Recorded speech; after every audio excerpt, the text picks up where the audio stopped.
Hello and welcome to the Smart Divorce podcast. And today's episode, we're going to be talking all about property.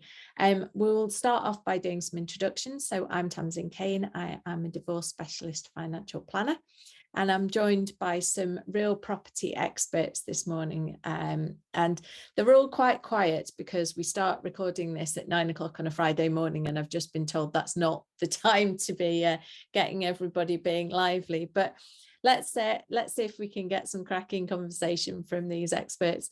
Graham, would you like to introduce yourself? Yeah, good morning. I'm Graham Bowcock. I'm the Managing Director of Oakwood Valuation Surveyors in Altrincham.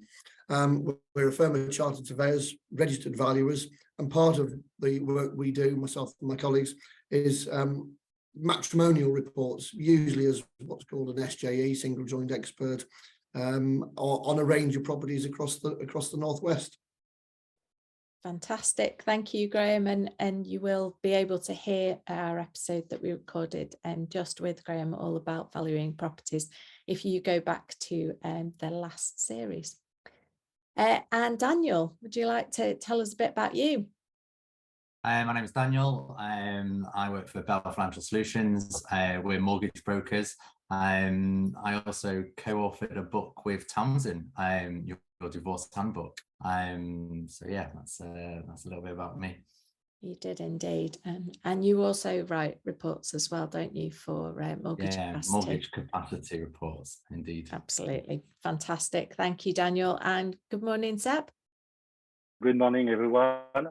So I'm Sebastien Nicolleau. I'm the founder and managing director of Galleon Property Search, and we specialize in the search and acquisition of property in the UK. We cover Europe as well, but I think we're going to talk about the UK today.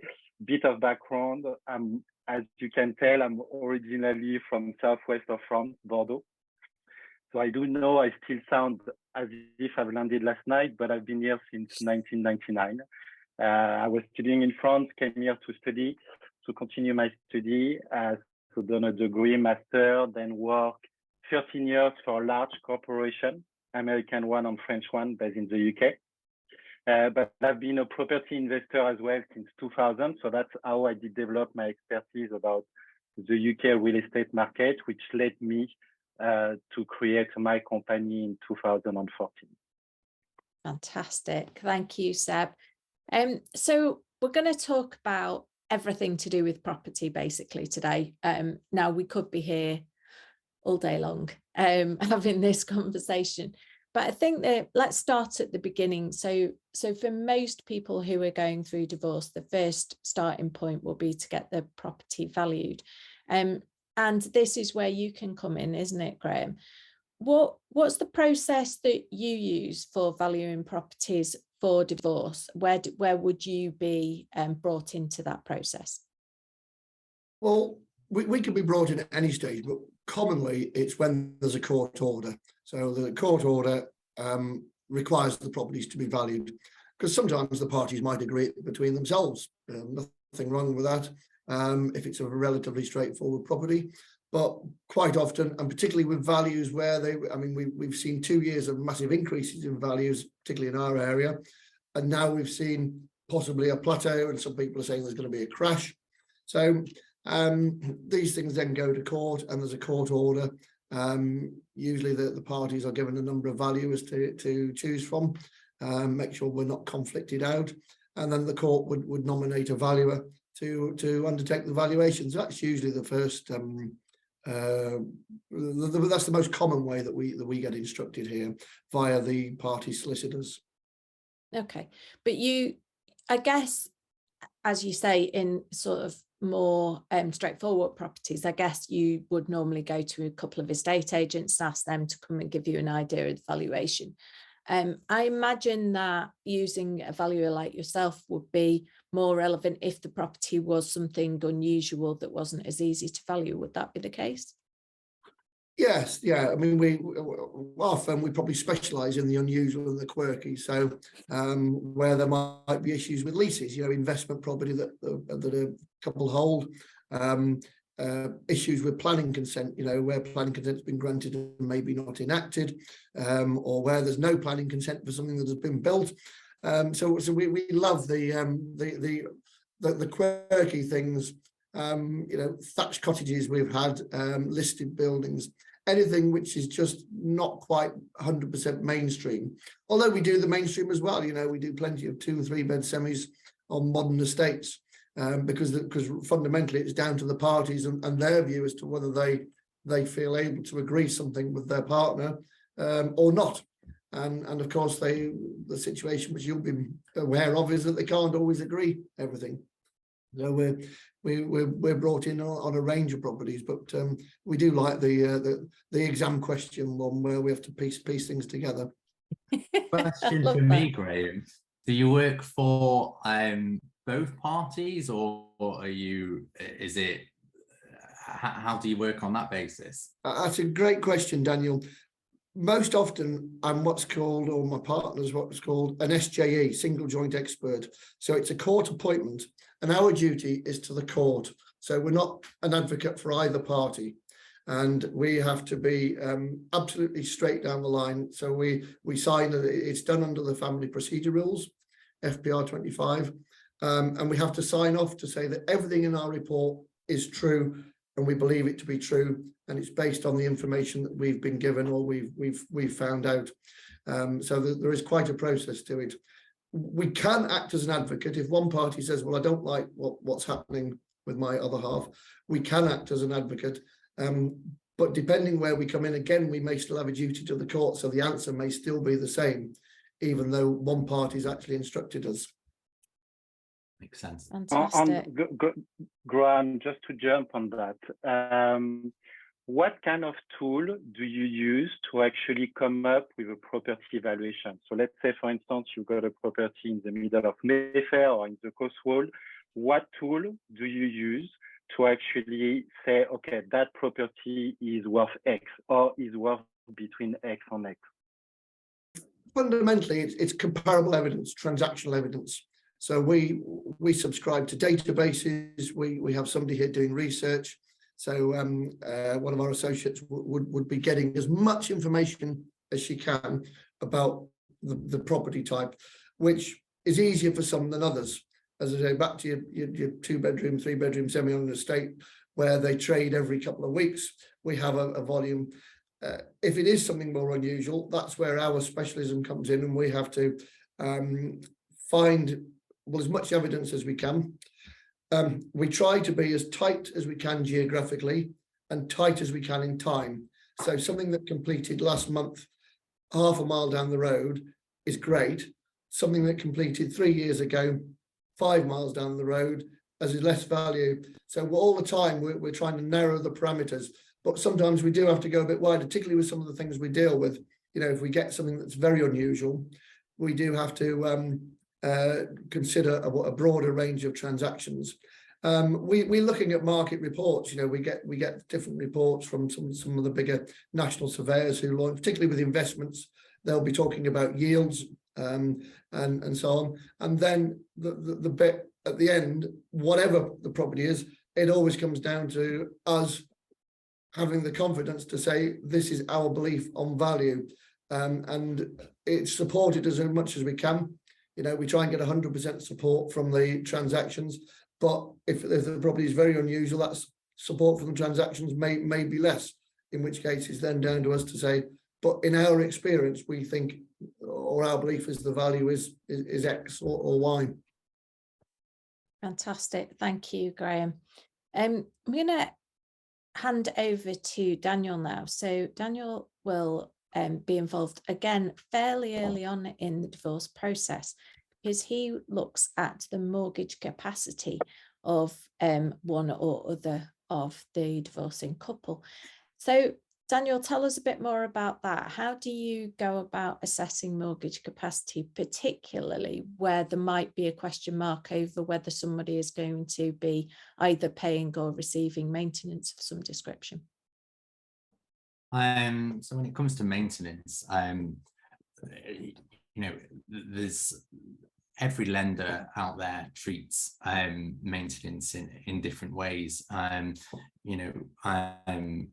Courts can ask for what we call mortgage capacity reports, in the sense that they want to know, what impact it would have whether someone was to receive maintenance or not, and how that would, impact someone's borrowing capacity. And I produce reports accordingly, which then can influence, a judge's position on whether they are or not, to award accordingly. And again, getting appropriate advice to see, a whole of market advisor to make sure that you're always looking at all the different lenders to make sure that you can see, what lender will or won't take into account maintenance or spousal maintenance accordingly is always the right way to go. Yeah, and you can shop across or look across all of the different lenders rather than just going to one individual person provider to get a mortgage capacity from them. Rather than that, you're going to look at across the board to see, well, they might not be able to get a mortgage full stop with them, but they might be able to secure a mortgage somewhere else. And your mortgage capacity report will tell the court or the individual how much they're likely to be able to borrow. Have I got that right? Correct, absolutely. And it's not going to be based on, one lender. It's going to be based on the fact that, my understanding of the market is if they were, to be able to get X, or based on what they've told me, they're in a position to be able to borrow Y if they were to, do X, Y, and Z accordingly. It's not based on one individual lender, it's on the market overall. And that's why when, I'm instructed to do a mortgage capacity report, it's the overall market that I'm looking at. Absolutely. Daniel, can I just ask Daniel, has that proven a bit more challenging since the mini budget at the end of September and the fluctuations in interest rates and everything that happened in the economy? Not really, because when it comes to what happened then, what you're looking at is sort of interest rates, and not necessarily affordability wasn't necessarily affected. It's more what people would be paying. So that's down to someone's monthly budget. But when it comes to a mortgage capacity report, I'm not necessarily being asked to assess what someone wants to pay per month. I'm being asked to assess what someone can afford from a loan amount, or what they can afford to go and buy. I will put in their monthly costing, but that's not for me to then ultimately say whether they should be going to then obviously to take an appropriate property of that accordingly. That's then down to negotiations between parties. And then, yeah, just I think anyone who will be looking at buying a property will probably have that on top of their mind. What are your projections in terms of no, but what people don't realize is the interest rate that we had in the financial crisis in 2008 are completely abnormal. So those kind of 1 to 1.5%. So people got used to that and kind of surfed the wave. And now that the interest rate goes up to 4, 5, 6%, then, people are freaking out. And that, of course, they will, because that means that that's going to cost them more. But it's much more the normality than what we experienced in the past 10 years. So if you were to give us a projection in terms of Bank of England basic rate on what the interest rates are likely to be in the next 12 months, what would you say? I actually legally can't, so I'll step aside on that one. No, you're right in what you say. Interest rates now are at a more normal rate, and we've unfortunately been used to artificially low rates, and it's trying to get that sort of narrative across to people that rates haven't shot through the roof to a massive high. They're actually at a more natural rate.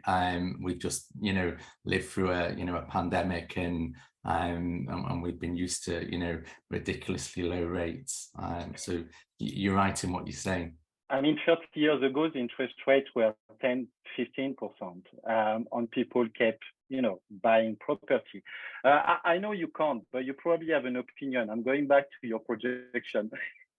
All I will say is, and I don't want to get into interest rates. This is obviously on divorce and stuff, but inflation is an all-time high of 10%. Well, it's just dropped slightly to 10.5, but the Bank of England, the central bank, has a duty to bring that down. So interest rates do have to continue to increase, unfortunately, to bring that. To bring that inflation down. So they will continue to increase. But I will say, since the mini budget of October, and since we have a new Prime Minister and a new Chancellor, mortgage rates have just kept going down and down and down. So you don't see that in the press. All you saw in the press in October was mortgage rates going up, up, up, up, up. And you've not seen since then that actually all that's happened is mortgage rates have gone down, down, down, down, down. And that is what's happened. So yeah, it's not all doom and gloom. We've been very spoiled, haven't we? Because I mean, I might be one of the older people on this this podcast, but when I was studying, we budgeted everything at 10%. Yeah. And the fact that since 2009, when the rates started falling, and we got down to 0.1%, and it never went above 0.75 in that period from 2009 till now, till 12 months ago. That is unbelievable. The how low those rates were, as you say, and I know you can't comment, but 3.5% is still a low rate, and I think, from my point of view, the property market will normalise that, and because our issue for property is that the supply is still not there. There are still people wanting to move, and the work that we're involved with matrimonial, there are people who have to move, and I think the interest rates will become academic in 12 months' time. I think things will settle down, and whether or not rates rise or fall in that period, we will get more used to them, I think. Yeah, I think you're absolutely right. Seb, I'd like to just come to you, because you help people to find properties, and I know you've worked with people who are in divorce situations. Can you tell us a bit about the work that you do? Yeah, so we've been working with people going through divorce for a few years now for obvious reasons. Is either one or both parties will have to find a new home at the end of the process. And we know that in normal circumstances, buying a property is very challenging. When you come out of a process, of a divorce process, which is emotionally draining, it's even more challenging, okay? So your objective, first of all, is very, very time consuming if you want to do it on your own. Your objective as a buyer is not to jump on the first property out there and then regret afterward. It's probably one of the most important decisions you will make. And there is a lot of money involved in that. And you've got little help outside as a buyer in order to identify your property. So yes, you can go on Rightmove or Zoopla, but not all the property are advertised there. Plus, you don't have access to the off market. So your option is to do a complete market search, is to check out what is available out there. And the only way to do that is to engage with the estate agent. Now, the challenge that you face, let's take, for instance, Mayfair. In Mayfair, you're going to have between 40 and 50 estate agents operating in Mayfair. So if you want to find your property, you need to engage with every single one of them, because each of them will have their own property, which is going to be extremely time consuming. It will take your evening, your weekend, and so on and so forth. The second challenge that you've got as a buyer And then I will come to how we can address that. The second challenge that you face as a buyer is you have to deal with estate agents who work for and represent the seller. Okay? Nothing wrong with that, but an estate agent sign one-on-one contract is with the seller to actually agree their commission, and their job is to sell their property at the highest price possible. Okay? And if they were not doing that, then they will not have many property to sell.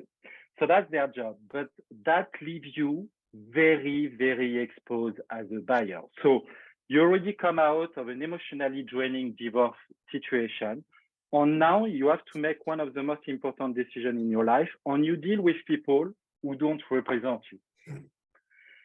So it's a massive challenge, and our job is to address that. So we're not estate agents. We do not sell property. We work exclusively on solely for buyers. Okay. So the estate agents represent their client. We represent our client. So we work for private clients who are looking to acquire real estate, and we manage the entire process on their behalf. So basically, we're sitting opposite side of the table from the estate agent. They work for the seller. We work for the buyer. And that's why we do not sell property, because the day we will sell property, we will cross that line, and that will become a conflict of interest. So now I can take you through our process. I can talk for hours about it, so just stop. Don't talk for hours. Or if you have any questions, just stop me on shout. In terms of process, so I was saying our role is to manage the entire process, okay?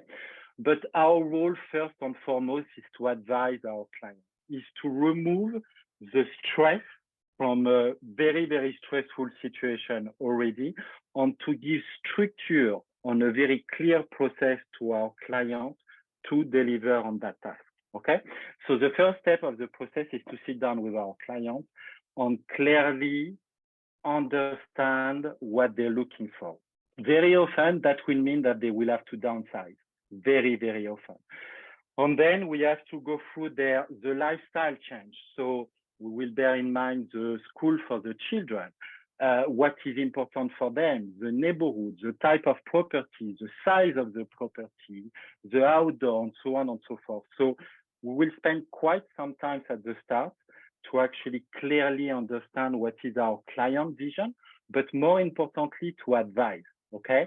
So let's say, for instance, that they want, you know, a 6-bedroom property in Wimbledon or in the Cotswold, because we work a lot in the Cotswold as well, for 1 million, that's not going to be realistic, okay? So our job is really to manage expectation and to create that structure. And sometimes,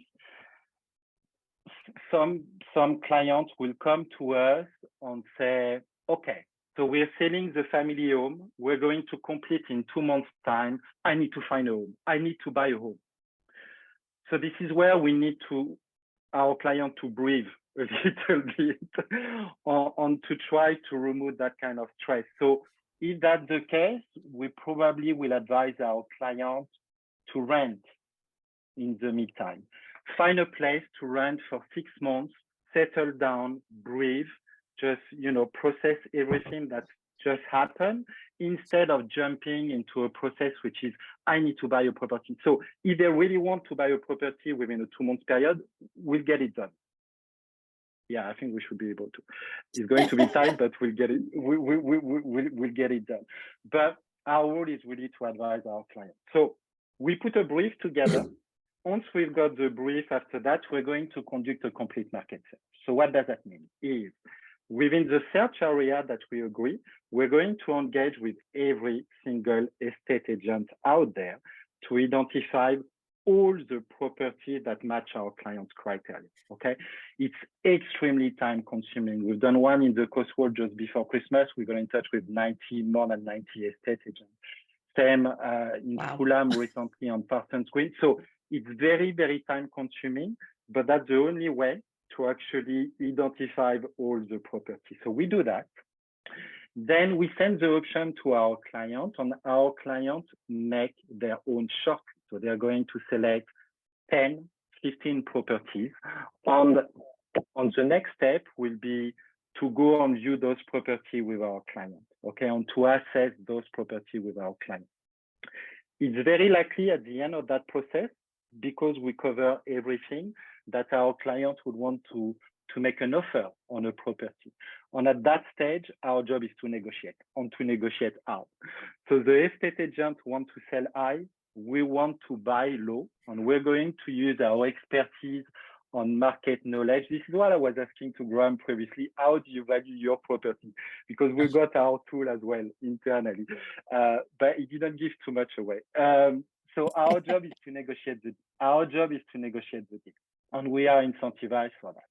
Then once we've got the offer accepted, we coordinate the conveyancing process. So we liaise with the conveyancing lawyer, we liaise with the surveyor, people like Graham. So we basically manage everything from start to finish. And even when the property is completed, sometimes our client might need a builder or might need an interior designer. So in the past 20 years, I did develop a black book of key people who I know are very, very good and who I trust, that I can recommend to my clients. So just to sum it up, because I could, as I said, I could talk about it for hours. We do everything, but from a buyer perspective. Yeah. And because we are fully independent, we've got access to pretty much the entire market out there. I think for somebody who's not, who's been in a couple where perhaps the other person has looked after the home buying process and they're absolutely terrified and have no clue where to start, that is a fantastic option for them to help them to buy somewhere. Daniel, I'm interested where you come in the process that Seb's just described to us, because obviously he didn't mention mortgage, so I'm assuming there are lots of people who he's helping who are not necessarily using a mortgage and may have the cash available from the sale of the family home.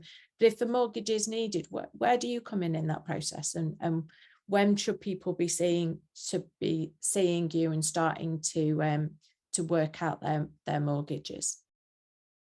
Just before I go on to that, Sure. It's interesting what you just say, Tamsin, because there are, a lot of people that do come into this scenario that might not necessarily have dealt with, this side of things. I do see people that, have, never ever dealt with the financial side, that they don't even know what the mortgage payment was on their current property. I've dealt with someone that, I mentioned the word council tax to them. They said, "What's council tax?" And I was like, "What do you mean, what's council tax?" Literally as simple as that. But that's just how it is, and we shouldn't laugh at that really. But that it can be how it is, because one side of one party literally looks after all the finances. So when we do talk about separation, divorce, one party can come into it completely blind and really does need to really be go right back to basics, and be taught little things like council tax, and that is the reality sometimes. But in terms of where do I come in, really, people need to know at the very, very beginning what they can afford, and like Seb says there, sometimes people need to in a nice way be brought back to reality. If they've been living in a big house, the big family home, and that they might now be having to separate, and finances are changing. We need to maybe manage expectations and say, look, this is now what you can afford, and people need to be told right at the beginning, let's look at your finances, let's look at what your financial situation is, and let's give you a budget.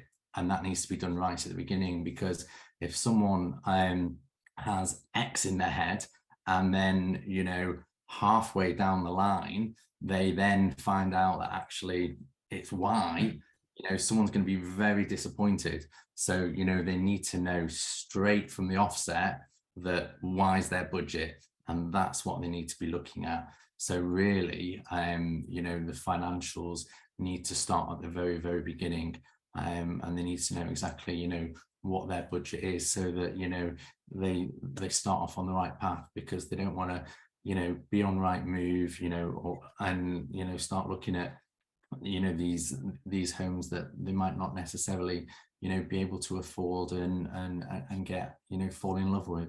And that's only going to waste, you know, their time, other people's time. And you'll find that a lot of estate agents and will want what you call, you know, maybe a decision in principle, and they'll want proof that they've maybe seen a financial advisor or a mortgage broker, or, you know, been to their bank, and got that, you know, that idea of a budget up front anyway. So you'll find that that's sort of the norm these days. And I'm sure when Seb's dealing with people that, you know, do, you know, need some sort of finance, you know, he'll get that sort of, you know, idea of a budget up front. You know, if you're dealing with people, you know, Mayfair and places like that, I'm sure there are a lot of cash buyers, but when those that we don't just do, no, I said maybe not in Manchester, but actually you are so right, because couple of things here. People think above and beyond the implication of going through a separation on what that means for some party, and we have a lot of clients like that. One of the parties sometimes is absolutely not aware of anything financially speaking, and as if it wasn't emotionally draining enough already, they have to learn from scratch what could be seen as the basic to other people. So that just adds some stress on top of that. This is why it's so important to be surrounded by the right people who will advise them. Regarding the question of Tamsin, from our side, if we don't have a mortgage in place, we don't touch it. It's one of the first steps that we go through with our clients. So step one is to have the finance in place, because for us to run a complete market search takes 2 weeks for someone of my team. Okay, we're not going to do a market search to search for a property if our client cannot afford it. So dealing with or engaging with people like Daniel is one of the first steps of the process, to know, okay, what can we afford?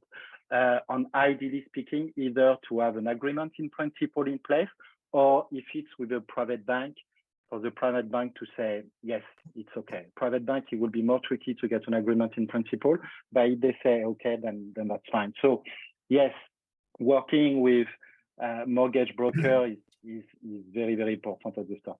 Can I come in and pick up on both what you've both said there, Daniel and Seb? I think that this is absolutely crucial. It has been over the last couple of years, because so particularly where we've had such demand for houses, and part of our business here is an estate agency, and so people coming to make offers have got to be in a strong position. Now, some agents take a harder line than others, and some illegally insist that you see their mortgage broker, which I'm sure Daniel will be horrified at, but it still happens with some of the big chains. But at the very least, we would expect somebody making an offer to have the funds available in some way.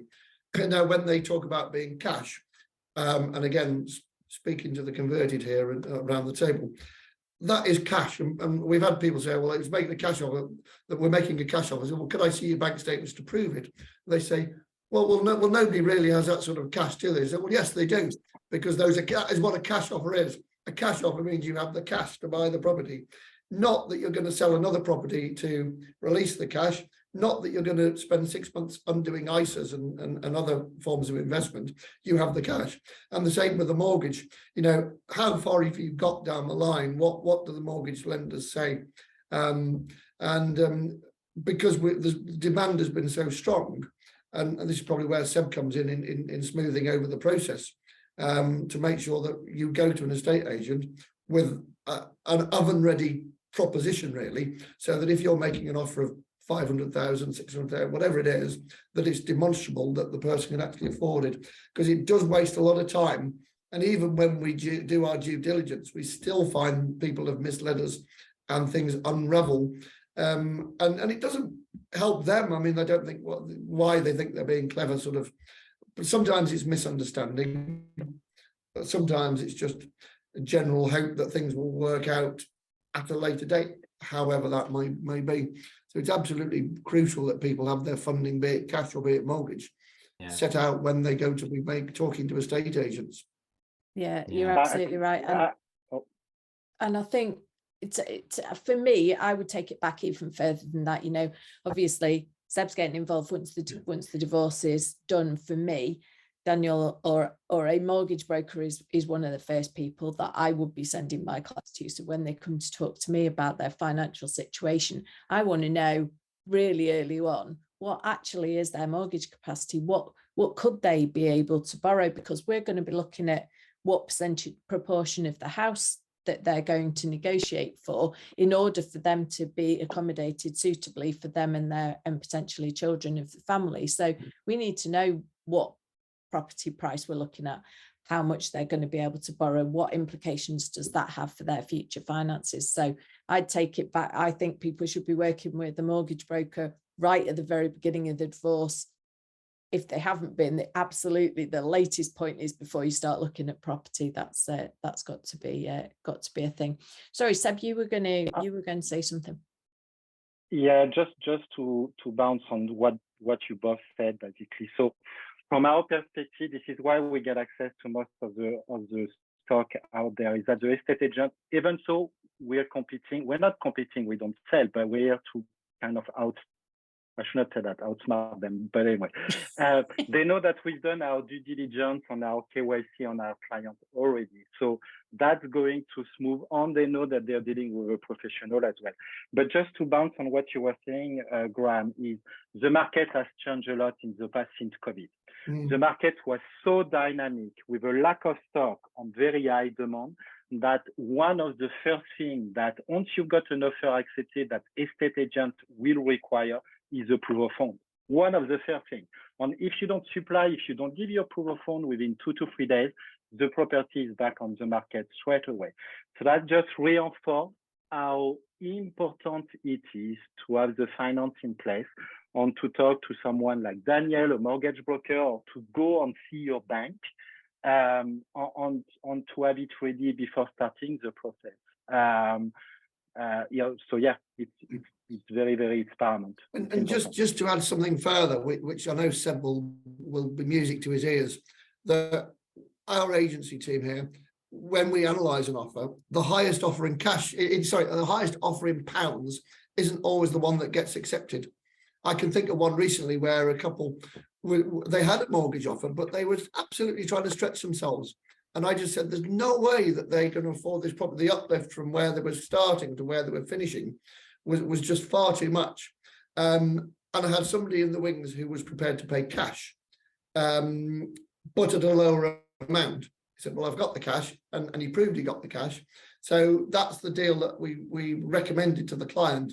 So it's absolutely fundamental that somebody like Seb is in place to make sure that the deal is properly structured, because that's where you come in negotiating pounds off, a discount, because it's a better deal. It's again back to this expression. Sorry, Boris used it. I shouldn't use it. Oven ready. It's ready to go, isn't it? It's there's nothing. You're all about. Our risk as an agent is all about mitigating the risk for the seller, and if we can do that by making sure the buyer is solid, then that is what a good estate agent should be doing. Absolutely. Right, what you say, Graham, though, because you can have some people come in with absolutely ridiculous offers, and you think, well, there's no point offering that because it's just never going to value you up.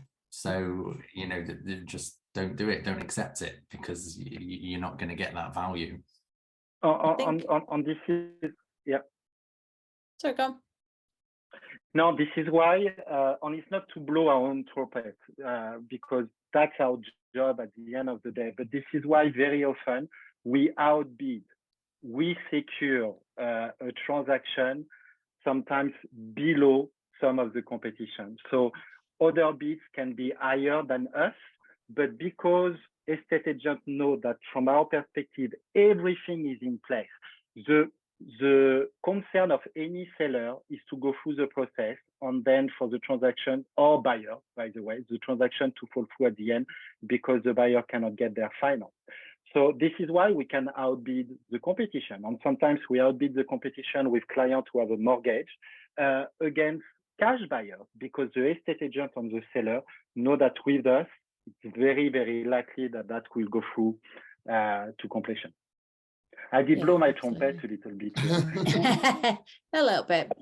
Graham, I'm interested in, we talked about your involvement in writing an SJE, but you can also be involved as a surveyor in the actual buying process as well. I'm interested in how you come into that process.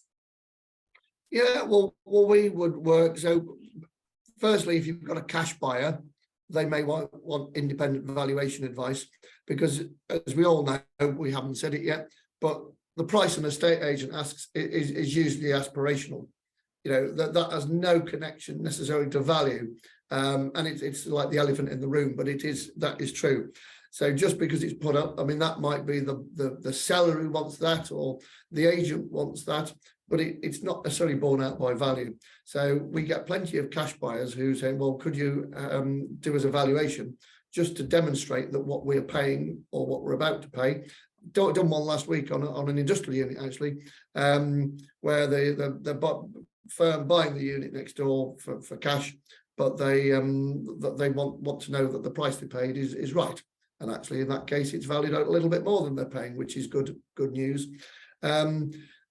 We do bank valuations, but the issue there is that the instructions, again, Daniel will know all about this, the instructions come from the lender, because they historically we could have a relationship with the borrower or the buyer, and we could do a valuation, but that's all gone out the window. Compliance is such now that the banks control that process. So whether we get picked to do a bank valuation is random. We're on panels, and we take instructions, but the borrower has limited choice in that, because we've got to be on their lender's panel, and B, that if there's any sort of collusion or conflict, then the bank just wouldn't let us do it. If they thought we'd been advising, for example, we've been advising Seb on the purchase of a property, and then the bank say, well, could you now do a valuation? We'd have to say, no, sorry, we're conflicted out, because if we didn't, the bank would find out and wouldn't be very happy with us. But that would be, though. Yeah, we do. Sorry, Seb might be, though. No, that's right. Yes. Because we're sort of regulated by what we do as well, as registered valuers. It's all under the RICS Red Book procedure, and the lender's instructions are, immense what sits in the background behind what we do. So we have to be very careful who we work for. But certainly where people are, maybe they're looking to keep the family home, one party needs to keep it, which might come out of an SJE, might not, or they just want some advice on purchase. Just to help your profession there, Graham, my mum, for her sins, she was a lifelong estate agent, and a lot of people do think that estate agents are giving valuations, and the way my mum used to always explain it was, you are a valuer, you have a professional qualification, you are regulated. My mum, she had a qualification as an estate agent, but not in valuing properties. And what she used to say is, a lot of people do get confused. It's naivety and think that they are getting a valuation, but they're not. They're getting a market appraisal of what the market is, based on that estate agent, whereas you are giving a true evaluation based on your professional opinion, and I think that's a good point to note. Oh, well, absolutely well said, Daniel. Yeah, nice of you to say so, because the free value, people phone up. Usually, the first thing people say to us is how much, and then sometimes they say, well, can't you do it for nothing? Well, no. What do I get out of doing a job for nothing? And as you rightly say, that's a market appraisal, which an estate agent will do without any legal standing. So, I mean, back to the very beginning of what Tamsin was asking me about, at what point do we come in? If people have got a couple of estate agents and they're happy with a market appraisal and they're broadly the same, that's fine. But we have a duty to the court. That's why we charge the fees we charge, which are, have been rising in recent years because of PI. Its PI cover has become quite expensive for us, and we will give a properly worked valuation with the evidence and a methodology. And I'd like to think our reports are pretty robust. But yes, it's not an appraisal and it's not free. Absolutely. We gentlemen are coming to the end of our time together, and I know you guys are passionate about this subject and could talk all day about it. I just want to cover one question to Daniel just before we go, because this is something that comes up quite a lot, and this is in regard to where somebody has what's called a measure order. So a measure order is where one party is allowed to stay in the family home, but both parties remain on the mortgage. Now, is there an option for the party who's remaining on the mortgage but not staying in the family home to borrow and buy a main residence elsewhere? Is there a way of taking a mortgage to do that? There is, but the mortgage that is to remain would be taken as a commitment, so it would all be affordability assessed. Okay, so if you are in a position where you are looking at that as an option, you're looking between you in negotiations in divorce for one person having a measure order remaining in the family home, but both parties remaining on mortgage, it's absolutely worth speaking to a mortgage broker, because it is an option to take a mortgage out. Absolutely. Fantastic. Just wanted to cover that because it's something that comes up quite a lot, and we're asked quite a lot whether that is an option, and they should absolutely go and see a mortgage broker and get an idea of what they can borrow. Just a quick whip round you all, just to see if you've got any last things that you want to say before we leave. I'll start with you, Graham. Oh, that's a tough one. Put you on the spot. I've said quite a lot already. Yeah, I mean, we are like to think we're quite user friendly, but I realise it can be very daunting for people. But it's just asking the question. But we much prefer things to go through the solicitors. If we're talking about SJE reports now, okay. People have got to avoid contacting us directly or unilaterally. So they send us. Sometimes the party will send us an email. These things have to be copied to the side. We're quite heavily under the FPR rules. We're quite heavily guided and as to how we're supposed to do things. So we can't address every individual's concerns because it's got to be done in the round for the whole property of the whole party. That's probably the most important thing, is that we're not being difficult. Much as I like talking, if I go out to see people, I can't talk.